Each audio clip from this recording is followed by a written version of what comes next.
Hello. So it was the first day of a 3-week vacation that I had taken as a celebration for an incredible year that I'd had. Really successful year. And little did I know that I was walking into a crossover that would forever change me. More on that in just a second. So I'm in the business of transitions, and what that means is creative professionals and executives typically seek me out to help them through those said times. So what that can look like is looking for direction. Like they may have some semblance of an idea, but they need to crystallize it a bit more, or they're so stuck they actually can't see possibility.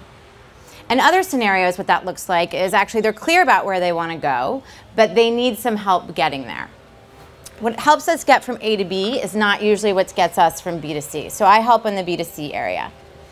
And crossovers are the really, really, really big transitions. They are the game changers.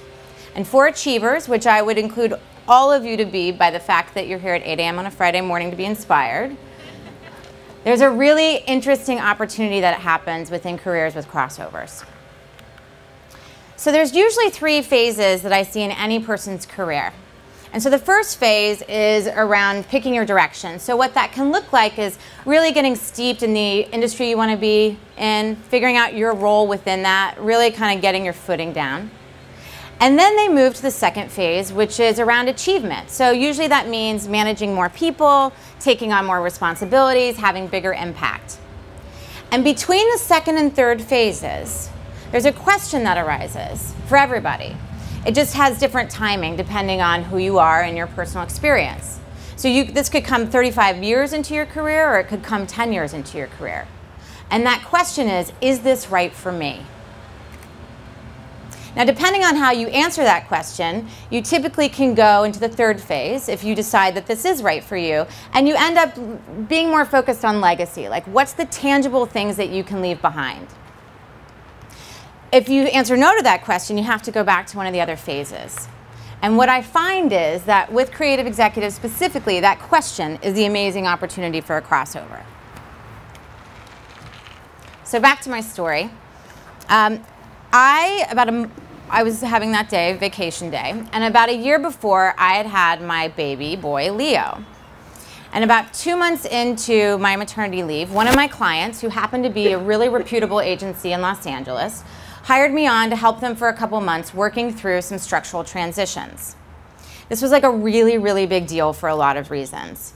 The first of is that these were some of the smartest, heavy-hitting people I'd ever worked with before.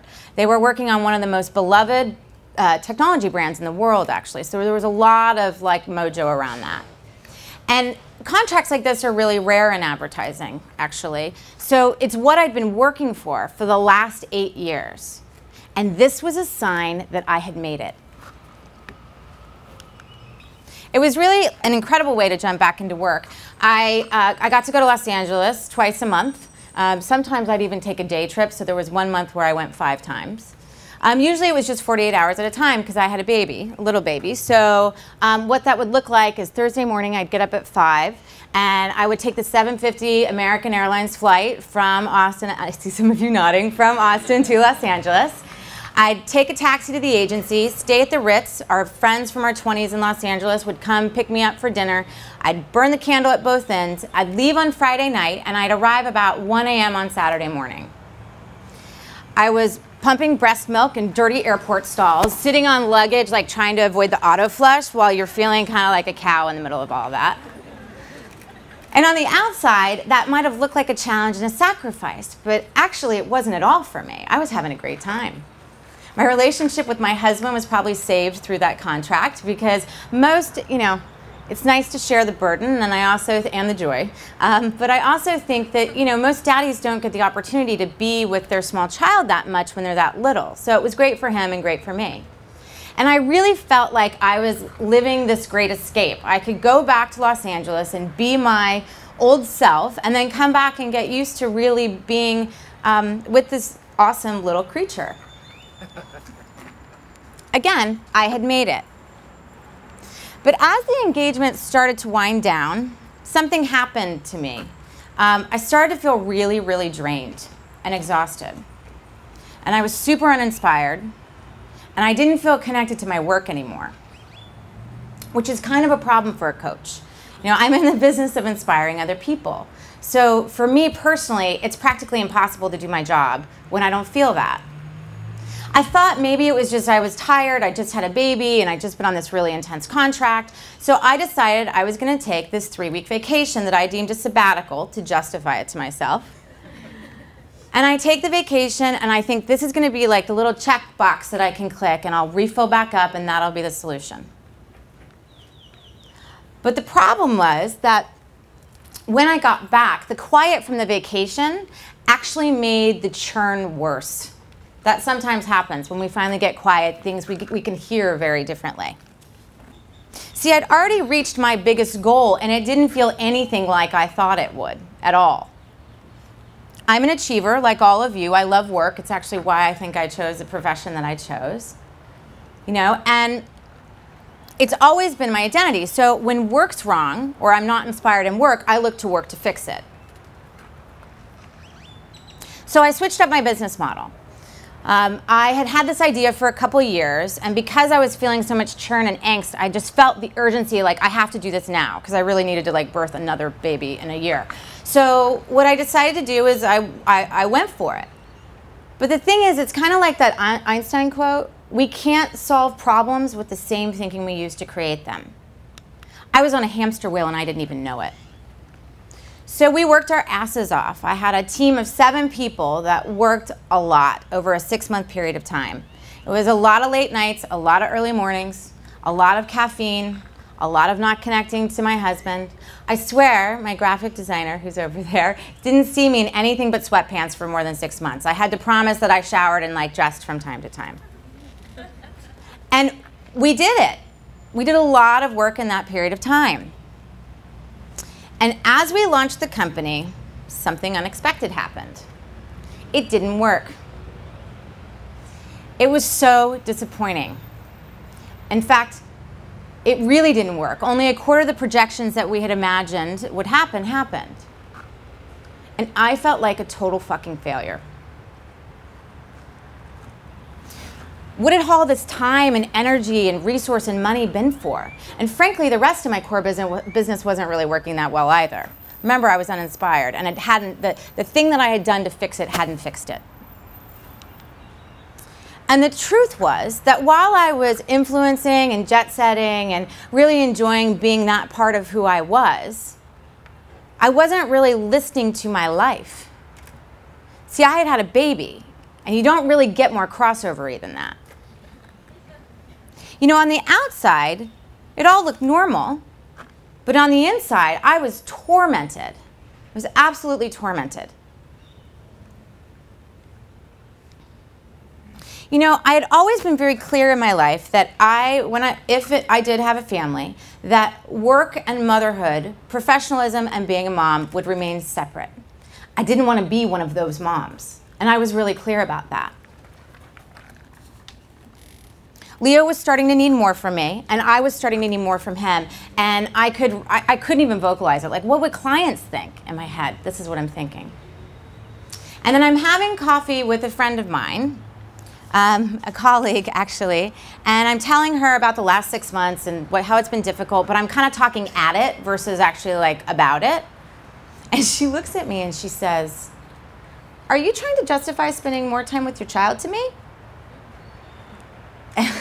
And I think I am. And all of a sudden I got it. I wasn't running from other people. I was running from me. So I started to own my role of motherhood a little bit differently. And I'll tell you, it was really, really uncomfortable. You know, as these new months of awareness were happening, I had to figure out my new normal. I knew it was going to be really messy because, again, I had always identified myself through what I produced. So if I was going to allow my full self to be heard, I just had to trust that it would be enough. Not for others, but for myself. And so, again, I started to own the role of motherhood a little differently. I started to be more mindful about how travel was impacting my family. I started to curate my client list based on this new version of who I was. And it was really interesting when I started to encompass the whole me, what started to happen? Clients started coming back. I started feeling more inspired about my work, and not only mine, but my clients too. It was like I could be more excited about their story because I was more in integrity with mine. People were finding me here that I had no idea how they found me, and so it kind of lessened up the travel a little bit. And the thing is, before you knew it, I actually had more clients than before the baby. Where I've landed today does not look that different than it did 2 years ago. It just feels really, really different. Now, I think it's a disservice to like wrap that up in a nice little bow because it's still really messy. My life looks like a shit show half the time. I mean, we just have to be honest about that. And while my mind gets it, right? My ego gets it. I've been really attached to being a certain way for over 3 decades. So it's going to take a while for it to Tetris into the rest of my body, right? But I'm still working through the nuances on a regular basis, and I feel like at least the point is I know my true north now. So that when I stray, which I will, we all do, it's much easier to come back to center. I was away in Santa Fe a couple months ago, and my husband called me on the last night and said, so something strange happened, and I got a little nervous. I was in the middle of nowhere with very little cell reception, and then as he started to tell me the story, a huge smile came across my face. My little man had peed on a toilet for the first time ever. I got the Flash Gordon image on iPhoto where you could see like part of his head and his leg and like part of the little potty, right? And although I was sad to miss it, I didn't feel guilty. Because when I'm clear about my truth, I can be really present to where I am versus always wondering about where I'm supposed to be. So motherhood is my current crossover. I think I've had a couple in my life, actually. I've been married, which I actually consider a very, very long crossover over a lifetime. I've dissolved a business partnership. But crossovers are determined based on your experience of them. What might be yours is not mine, and the same vice versa. So I want you guys, just to make this really relevant for you, I want you to think about a crossover you've had in your life. You see how professional impacts the personal in the story, so pick any which one you want. And I just want you to sit and think about it for a minute. And I want you to think about how it felt. Some words that I can imagine that you might use, right? There are things that might be surprising to you as crossovers. So like you could get the job of your dream, and that actually could be a crossover. Or you could lose the job of your dream. Or maybe you've already had a career shift. So those are types of examples of it. So how did it feel? I would imagine that some of these words would be accurate for you. Really out of control and uncertain, unclear about where the future is going, what's the future going to hold for you. Maybe anxious and uninspired. I like the words Eric used in his last sad song. The broken and darkness might be ways that you might feel. And it's really messy. And this is my favorite one. Frustrated. You know, we often try and avoid frustration, but frustration is actually our biggest catalyst to creating change for us. So crossovers are the doorways to great change. And it can often feel, you know, in life we get so attached to being and doing in mind and in action, and it can often feel like a part of you has to die in order to go to the other side and rebirth this new version of you. And crossovers usually require some sort of fundamental identity shift. Maybe you're a copywriter who woke up a year ago and realized that you wanted to be an art director. Maybe you're somebody who has always put other people first, and a cancer diagnosis has made you realize that you physically will not survive unless you put yourself first. Or I was listening to an Elizabeth Gilbert talk the other night and talk about a crossover. That woman thought she was going to be married with children in Connecticut suburb, and she finds herself on a floor of a toilet sobbing one morning, realizing this is not her life that she wants. When you are in the middle of a crossover, whether it's externally generated by a recession or it's internally generated by a value shift, what gets you to the other side is vulnerability.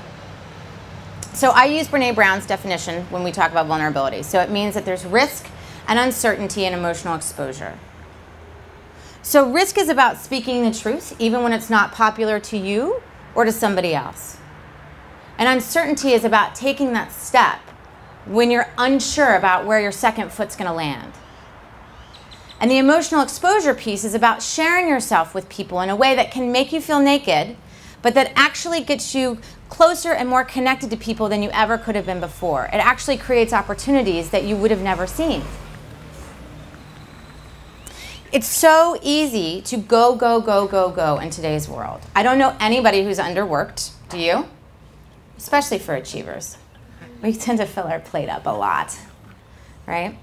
And so it really requires presence to be able to see and hear ourselves. Vulnerability requires that of us. It actually demands that we be present in that particular way, right? And when we are vulnerable, right, we actually get connected to what makes us feel most awake and alive. That's sort of the unexpected thing. It allows us to really connect to what matters most, like your values, where you feel like your gifts are being underutilized. And perhaps most importantly, it allows us to feel our fear and experience it without getting hijacked by it. Pema Chodron has a quote that says, fear is a natural reaction to moving closer to truth. That's a big one. I'm going to say it again. Fear is a natural reaction to moving closer to truth. And vulnerability is the vehicle that gets you there. So if you can give yourself the gift of being in the moment, of being in an uncertain space, of being willing to take risks, it's really amazing what can happen. See, this is when we get to get creative actually with our own lives. Because if all we ever get is what we know or what we can envision for ourselves, there's no magic in that. And life starts to become an agenda. So this is what vulnerability looks like. Kelly came to me when she was trying to figure out if she should stay or if she should go in her job. She'd been the primary breadwinner for her family for about a decade, and she had a kind of unique job. There weren't very many of those in Austin, and she really wanted to stay, and she really believed in the mission of the organization. But there had been this newly burgeoning toxic relationship with her boss. So we worked on it together, and she kind of surprised me. I mean, it became apparent that this just was not going to work. There was nothing that she could do to make this work. And so about 4 months into our working together, she quits her job. Now, she'd never wanted to go freelance. I mentioned it casually once or twice in the middle of one of our sessions. But she had decided, she'd done some light planning, so it wasn't reckless, and she had decided that it was okay to put herself first. It was okay to put her needs first. And when I saw her a month later, she looked great, as people do when they emerge out of a toxic situation and have a little space. She said that that move had gotten her complete on the last 10 years of her life. And she was happier than she'd been in a really long time. So risk and uncertainty got Kelly clarity and happiness. And then there's John. John was one of 3 partners in an entertainment company, and they were plugging along, and it was okay. But after I had a conversation with each of the other 2 partners, it became very clear to me that this wasn't sustainable either. In fact, one of the partners used the word terminally tired status quo to describe their day-to-day engagement. So that's really difficult for a creative company. So they had this big opportunity that was put in front of them, and it was going to be a lot of hard work. They were going to be pioneering down a new area that didn't have much traction in the industry.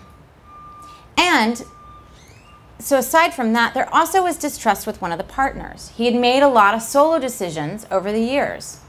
And John and the other partner knew that if they didn't come clean, if they didn't get honest and lay out all their cards on the table, they would never know if this was an opportunity that they could jump after.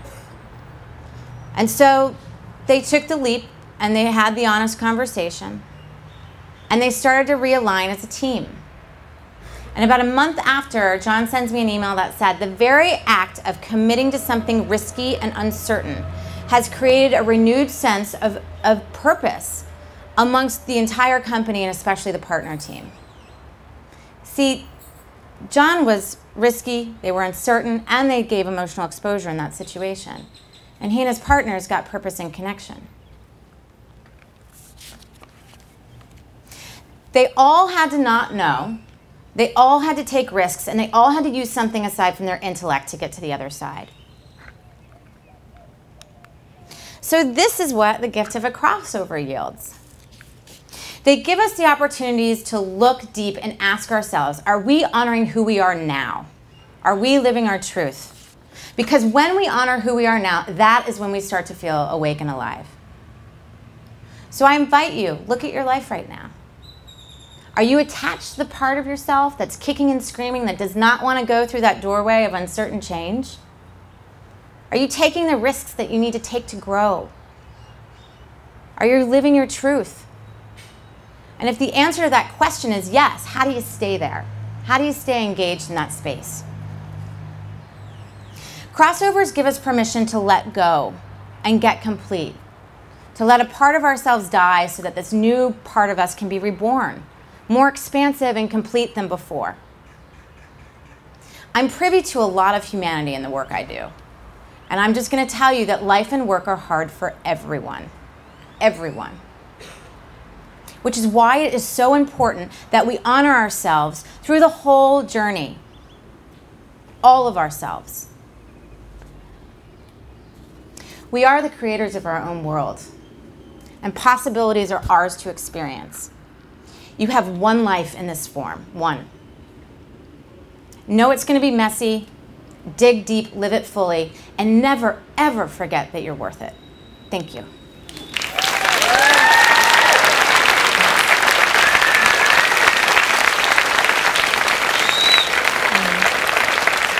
Thank you. Thank you so much. Thank you.